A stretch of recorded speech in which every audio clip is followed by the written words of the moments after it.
Hello, and welcome to the How to Choose Happiness and Freedom Show. I'm your host, Lauren Foster, happiness teacher and founder of Be Happy First. As a certified life mastery consultant, masters of wisdom and meditation teacher, and primal health coach, I'm on a mission to help 1 million women learn to be happy and free on purpose. Healthy, wealthy, and joyfully living life on your own terms. Happiness is a choice, and you can always choose to be happy first. Thanks so much for being here. Now on to today's episode. I am beyond excited and honored to have my guest today. Sue, you sit there and smile while I explain where I met you, okay? so guys, this is the way the universe works if you get tapped in and tuned in and turned on and connected and paying attention to the clues the universe wants to give you. So recently I woke up one morning with this strong urge to try again to write a book. I'm like, okay, so I cut all my fingernails off real short to type and I started writing everything that I could think of that would be about this next start of my book.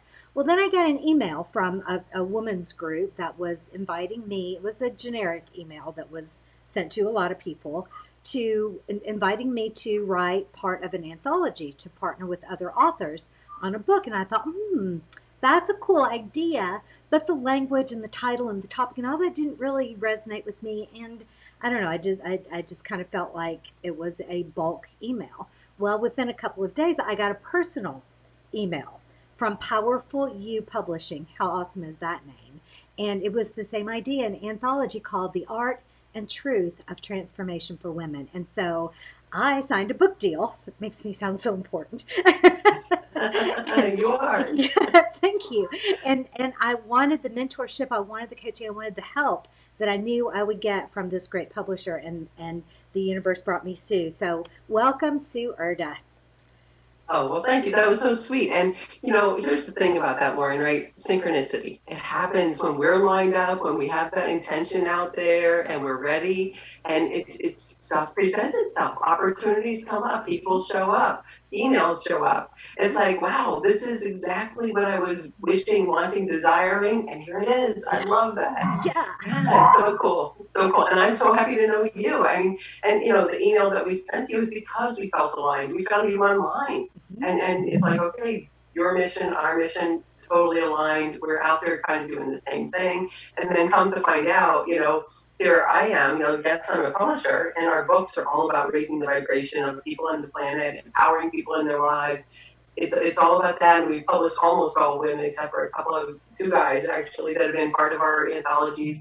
And it's so interesting because every single person that we have met and every single person that I talk to as their publisher, it's like, our missions are aligned, and yours and mine, like your company, Be Happy First. I'm writing a book, The Feel Good Guide. It's like, okay, there we are, totally like heart to heart, soul sisters, and we didn't even know each other until a little while ago. Right. Right. I love it. I love it so very, very much. And so we are going to talk about your challenge that's coming up. We're going to talk about your book that's coming up. So Sue is a happiness teacher too. She calls herself something different, but it's the same thing. And same thing. Yeah. Yep. And so we're going to learn some of her favorite tips and tricks too. Well, okay. So first of all, just kind of explain who you are and what you mean by feeling good now. And yeah, tell us the story. Yeah, absolutely. So it's interesting. This for me has been kind of, I will call it a lifelong quest to feel good, right? And at a base level, that's what every single person in the whole wide world wants. No matter what it is that they want and what they think is going to make them happy, it's still all about that base level, that emotion that makes you feel good. And so, my friends, when I started doing this kind of work, and I started studying years ago, my dad actually introduced me to this type of work, which I was so lucky and blessed to be able to have that. He actually passed away about 26 years ago now.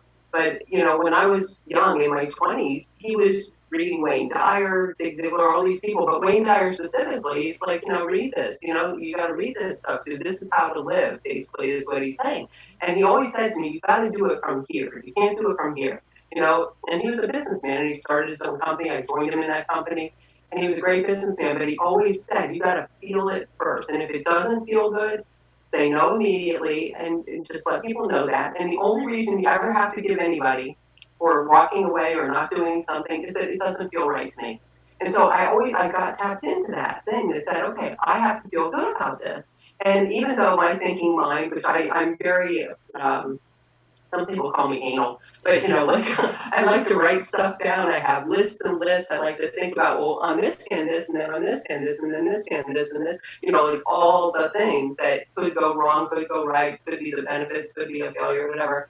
I do all that here, but then it's really all about that one thing that could say, no, this is really the reason why you have to do this. There's one thing, because it feels good, it feels right, it's from the heart, it's from the gut, it's not from my head ever that says that.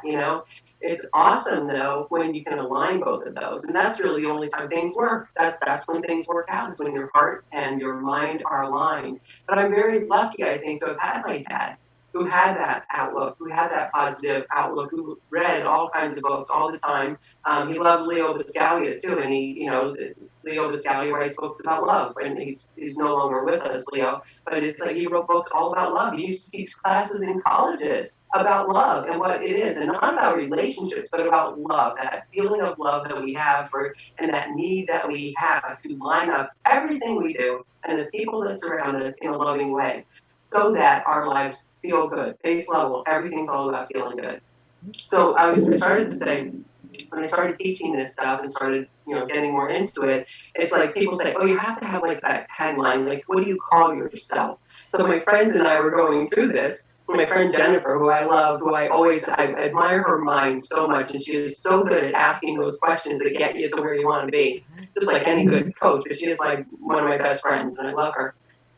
She said, Sue, you're all about feeling good. Maybe you are the feel-good goddess. And I'm like, ooh, that's interesting. But goddess got really weird. People thought goddess, and goddess isn't a word. We made it up. I mean, it's not a word.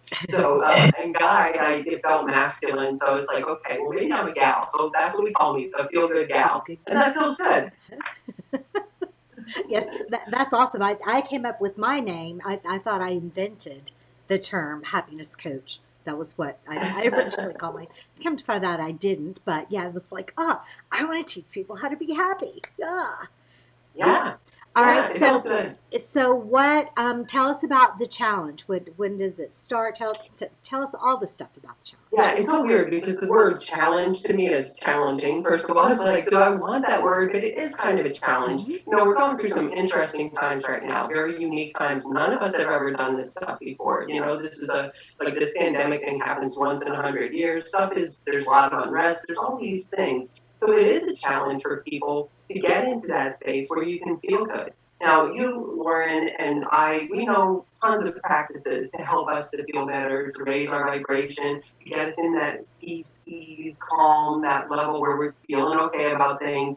We can calm our mind, we can calm our emotions, meditation, walking in nature, all of those things.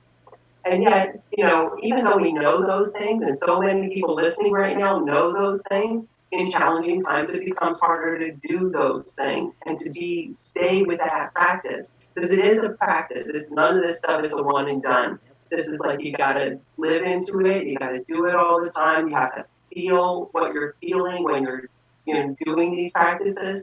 So it's very interesting to get into that space. So the challenge that I created, I call it a 21-day feel good challenge. And so what it is for 21 days, we're sending an email. So it's an on-demand email. You sign up, it starts next Monday, the 27th of July. But any day that you sign up, you'll get the first email. And then every day for 21 days, you get an email in your box. And what it is it's very simple. It's short. It might take you, 3 minutes to go through the whole thing. But it's a kind of a lesson about something that you can do and bring into your life that will help you to feel better about what's going on. And this is like feeling good no matter what.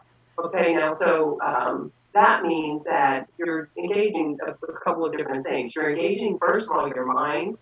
You're engaged because your thoughts also, lead to your feelings. Your feelings don't necessarily lead to your thoughts, they do, but it's like kind of this interconnected thing. But if you think about what you're thinking about, and you think, does that create joy for me? Does it create happiness? Does it create a sense of peace? Or am I causing myself to be angry or frustrated or overwhelmed? What am I causing in my life just by thinking one simple thing, So we talk about in this challenge, we go through the thoughts. What are the thoughts that can help you? And a lot of your thoughts, of course, have to do with words. So we talk about what are the empowering words that you can use? What are empowering questions you can use? I learned about empowering questions years ago, and I think it was the year was 1999. Sounds like a long time ago it was. Um, and it was I was at a Tony Robbins event, and it was a one-day event. He had tons of great speakers, and it was to get you to sign up for his other things, which I did. But at this one-day event, he talked about these empowering questions, and it's your morning wake-up questions. You think about who loves me, what do I love, what am I excited about, what am I grateful for, what am I happy about. Those are empowering questions. So when you get your mind into that, asking those kind of questions, your brain is great because it's a wonderful computer and it will answer any question you ask it. You got to ask it questions that get you to where you want to be. And so we talk about empowering questions. We talk about simple actions you can take, like meditation, like walking in nature, like those things. But it's a little more detailed than that, just to help you to focus a little differently, because there are a million amazing meditation teachers, for example, but there are little things that each one does a little differently that might resonate with different people. So the challenge is there. And so what happens is, little by little, day by day, you add maybe one thing. You start using a certain word, or you start not using a certain word. You start not complaining. Those kinds of things. You bite your tongue before you complain about something. So we get to that. And so little by little, so you don't have to wait till the 21st day to feel good. Literally, every single day, you can feel good about that one little thing that you can do for yourself. And the neat thing is, if you do this, get a friend, get a family member to do this with you, it really helps because you kind of keep each other on track. You stay connected to it. So that's what the challenge is. So I'm inviting everybody to sign up. It's totally free. It is something that I am giving away because it is so important to feel good first, to be happy first. Get in that space where you can feel good about things that are going on, no matter what is happening around you. There are things you can feel good about. Awesome. So, hopefully Tammy's listening, and if not, I'll come and add it in later. What's the link to go? Do we have a link for that? I do, yes. It's at my website, which is Urda, SUEURDA.com /21 feel good. So it's SueUrda.com /21 feel good. Okay. And we'll make sure wherever you're watching this video or listening to this podcast, if you just look down, there will be notes, there'll be comments with all of the links to everything that we talk about today.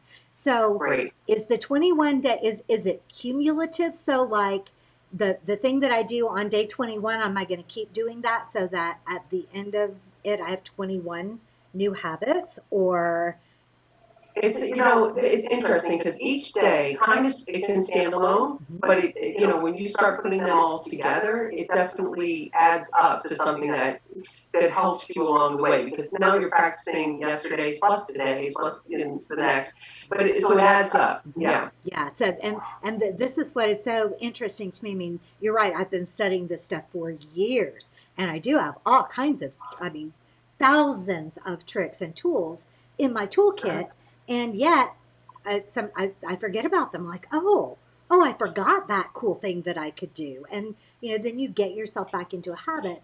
And the other thing is that in your 21 days, there's going to be things that resonate with people more. So Yes. at the end, they might have 10 things that they just love and really get in the habit of doing, and 11 that go by the wayside. So yeah, there's no right or wrong way to get happy, right? Right, absolutely not. I would like to just clarify one thing. I call it the feel good thing, and happiness, feel good. I think they're very similar.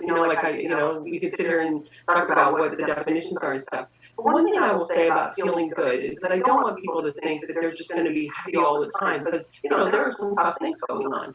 But what the kind of feel good I'm talking about are the things like, okay, so right now, for example, my mom lives in Texas, I live here. She's getting older, she has to stay home most of the time. She's a little bit lonely sometimes. So I don't feel good about all of that stuff. But what I can feel good about is the fact that every single day I video call her and we video chat for at least an hour every single day. And it feels good to do that.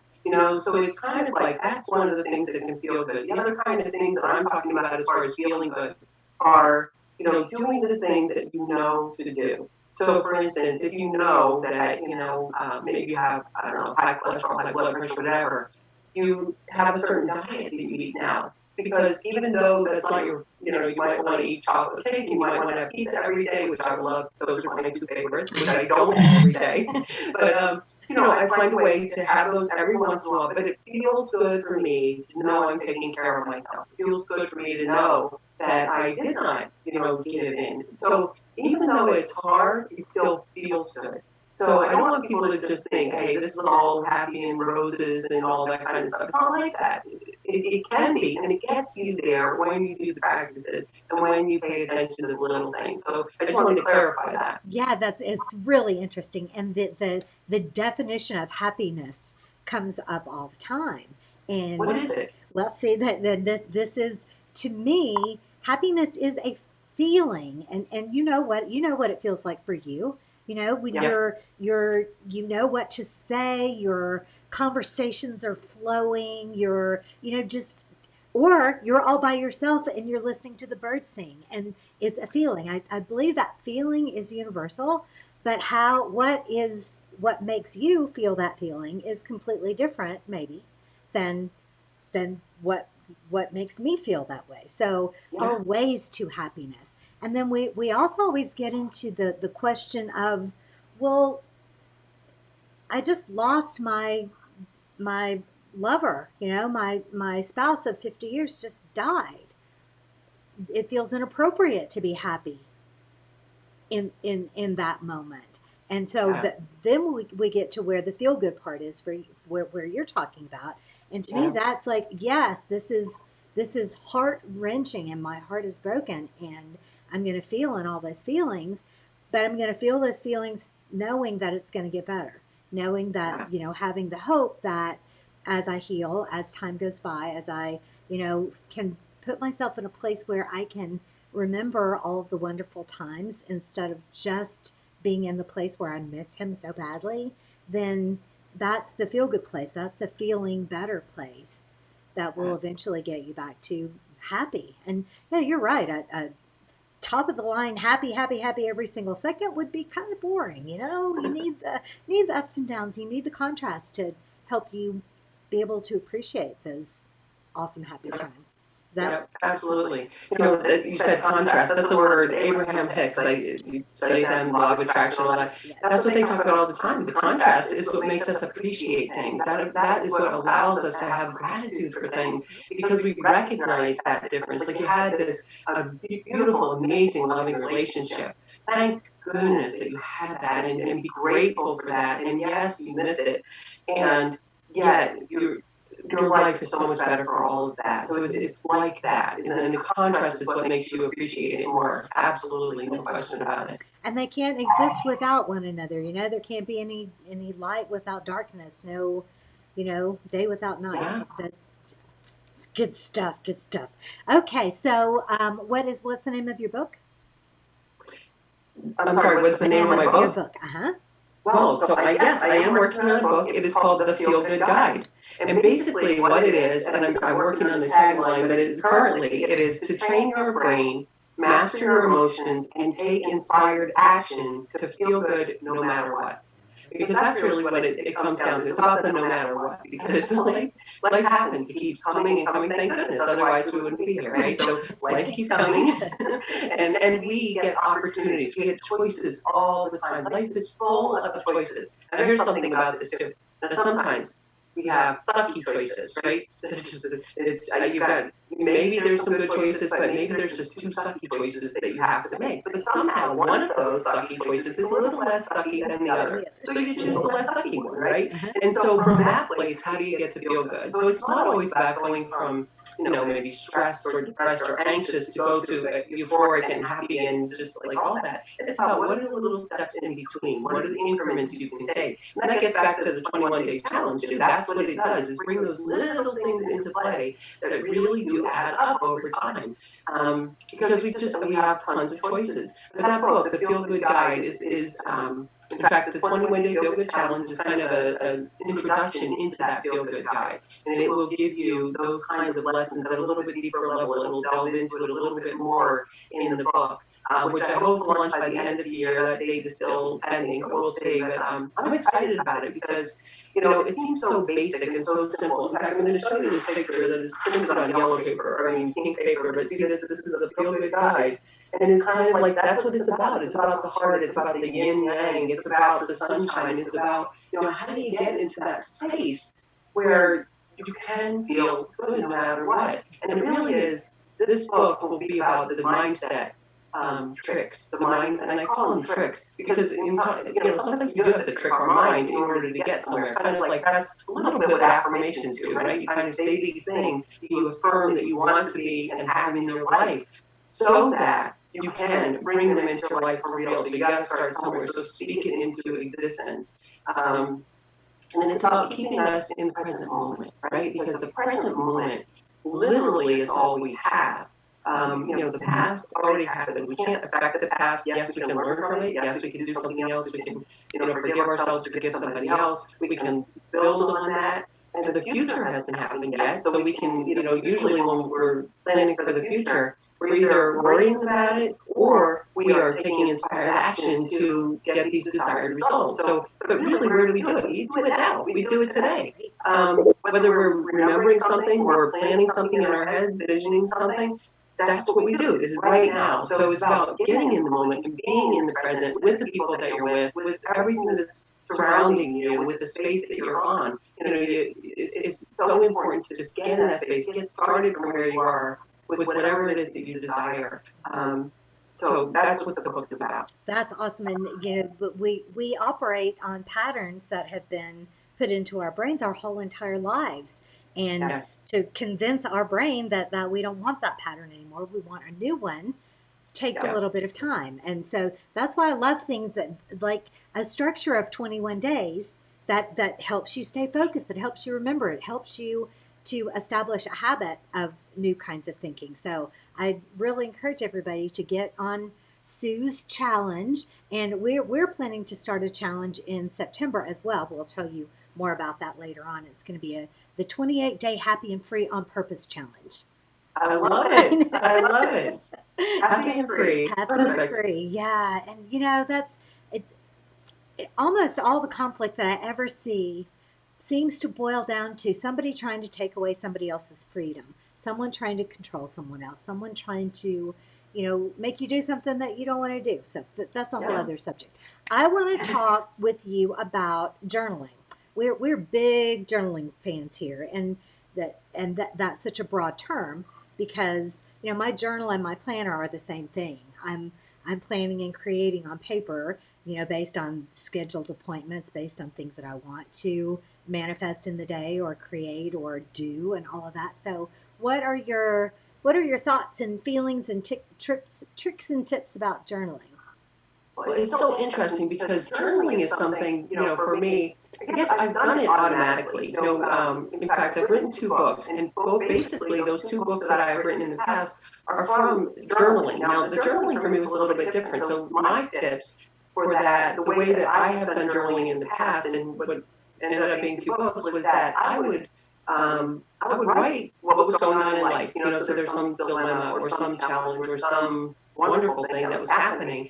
And so I would take whatever that lesson was and think about that for myself and put the feeling place in it. That's what that's all about for me, is journaling. You got to be in the feeling place of it. And I think that most people do that because if you're journaling, it's like that. However, I will say that sometimes for me, it was tough to sit down and journal. I would sit there and have nothing come out, and so I would sit there and I would make myself sit there until something came out. And some days it was a sentence, some days it was pages, and it was so interesting to me. So I think my first tip is just go with the flow of what it was. But then I started doing structured journaling where I would sit down and say, okay, what's this thing that's going on? I would ask myself a couple of questions. What is this here for? Like, why is it? What is it trying to teach me? Or what can I learn from this? Do I have to do anything? So this is the inspired action. Is this thing that showed up for me, or how I'm feeling about this right now? Is there something I got to do? Do I need to do something to feel better about it, to make sure that I'm on track, to whatever it is? And then I also asked myself another question that's really important: is there anything in this? And this is when I first started really practicing gratitude full out was years ago, really with that whole Tony Robbins thing. I was doing gratitude every single day. I did that. And so that was, 21 years ago now. And what can I be grateful for this thing that is happening, whether it's, a wonderful thing or not a wonderful thing. Like, there's always something to be grateful for, no matter what. So what was that? So those are kind of the elements that I would put in my own journal. And for me, that worked because, I also, I consider myself to be creative. I have a creative mind, and yet I like things in order. I like a plan. I like structure. I like lists. So those things helped me to stay on track, and it felt better for me to do that. And I know other people's journals look like diaries in a way. It's just literally stream of consciousness thinking, let's just let it go. And I like that too. But the structure sometimes really helps me. That's awesome. I love it that again, there's no right or wrong way to journal, but figuring out what you like and how you like to journal, that's fun. There's always fun in the journey if you decide that you're going to have it. And that's our big words: decide and choose. And in every single moment, you get to look over at this thing that pisses you off, or look over at this thing that you love, and look for the gifts, or complain about the rain or be grateful for the rain. Exactly, absolutely. And that's so important too. And one thing I will say about journaling that's so interesting, like for me, like I said, my journals turned into a book, two books that I had, everyday gratitude. So I structured differently, but that's where I went with that. And many authors that come to us to publish their stories in the anthologies or write their own books, they use their journals as a basis for their books and their writing. I'm having camera problems. That's why that I see that happened. Did you see I turned into Casper, the friendly ghost? I don't know what this lighting thing is, but anyway. I didn't know who that was. So I want to talk about my book because we still have room for authors, right? Yes, we do. And if anybody has stayed this long in this video, then they're aligned with you in the end with this whole idea of the art and truth of transformation. So explain to our listeners what it is and explain what a contributing author will do. Is that okay? I sprung this on you.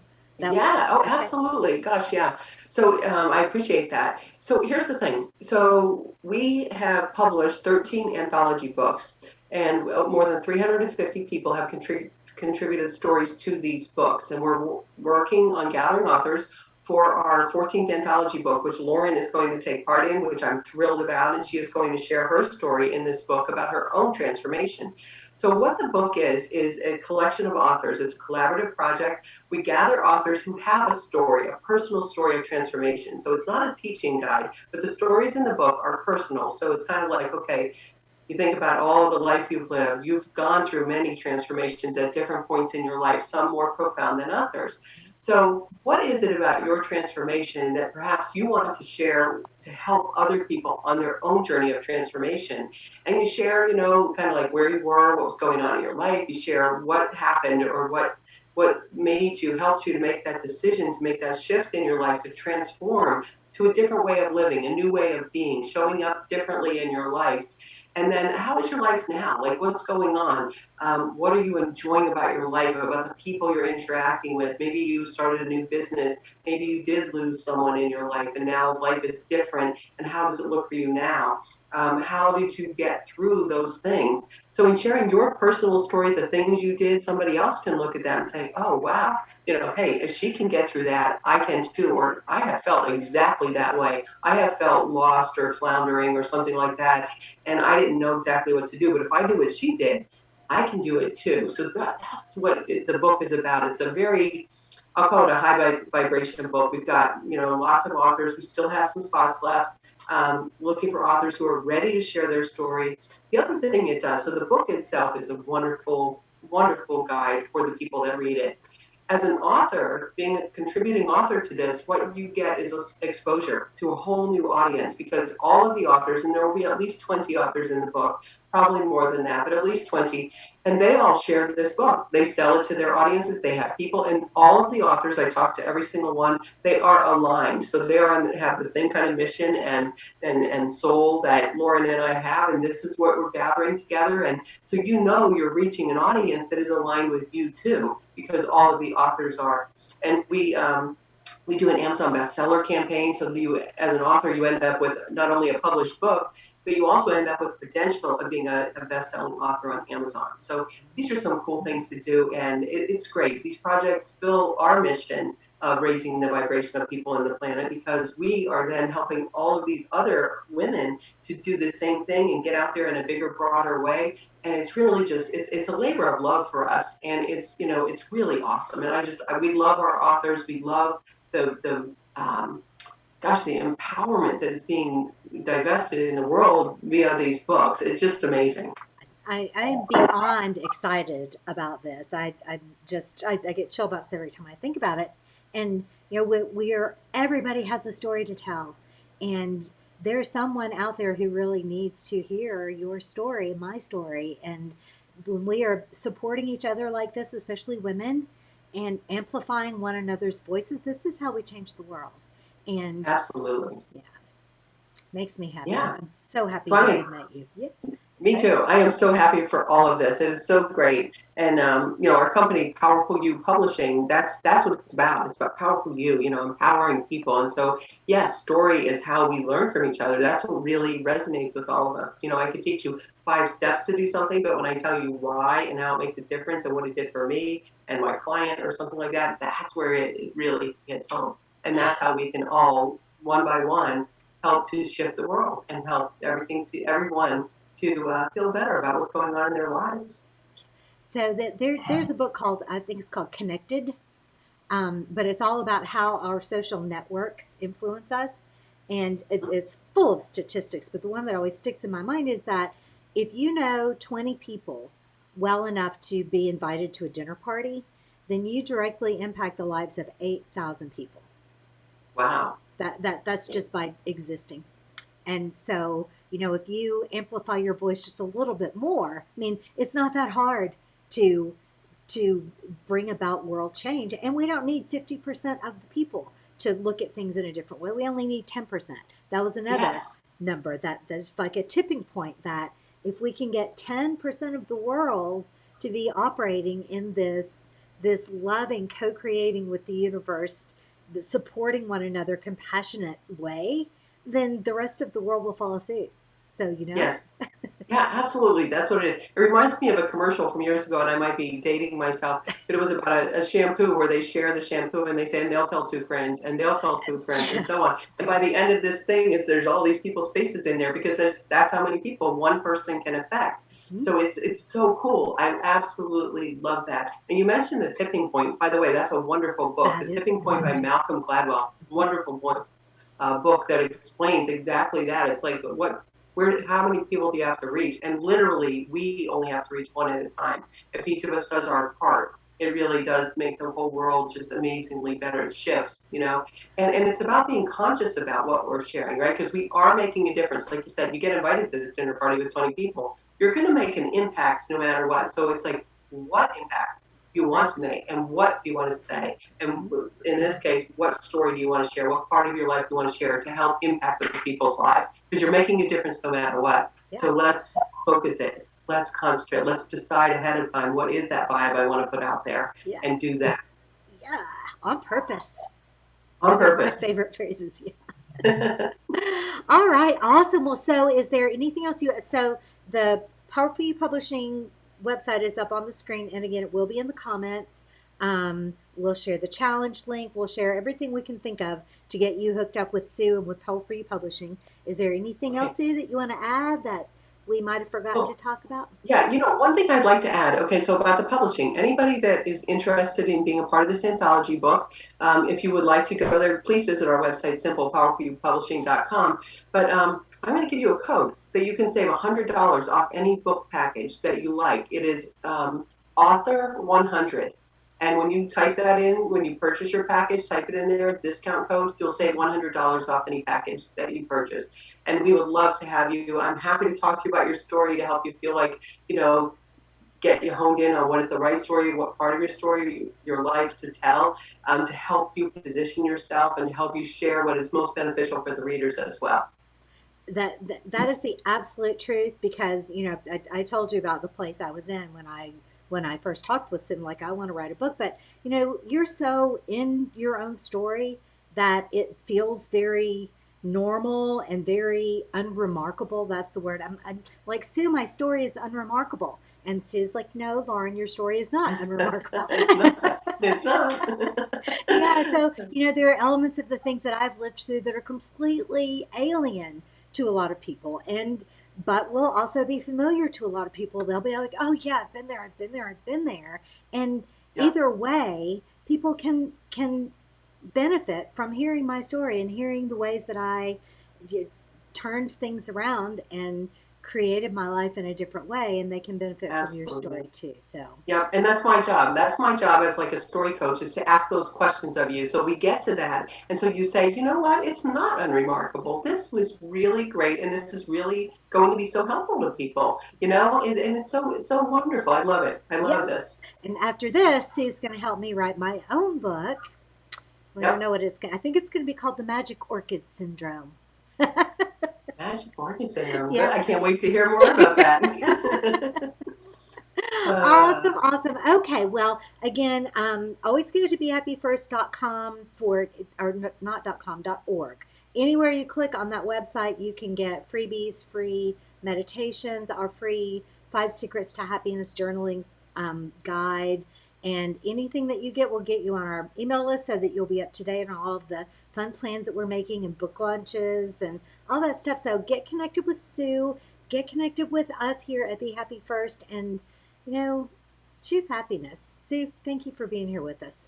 oh, Lauren, thank you so much. I so appreciate you. I love being here. I love talking to your audience. I love talking to you. I'm looking forward to what's next. We're going to be back together very soon. And I'm going to be back here on Thursday by myself with all kinds of random things that I want to talk to you about magic water bottles and moon cycles and astrology and retreats and challenges and all kinds of fun Wow. things for Thursday. Yeah.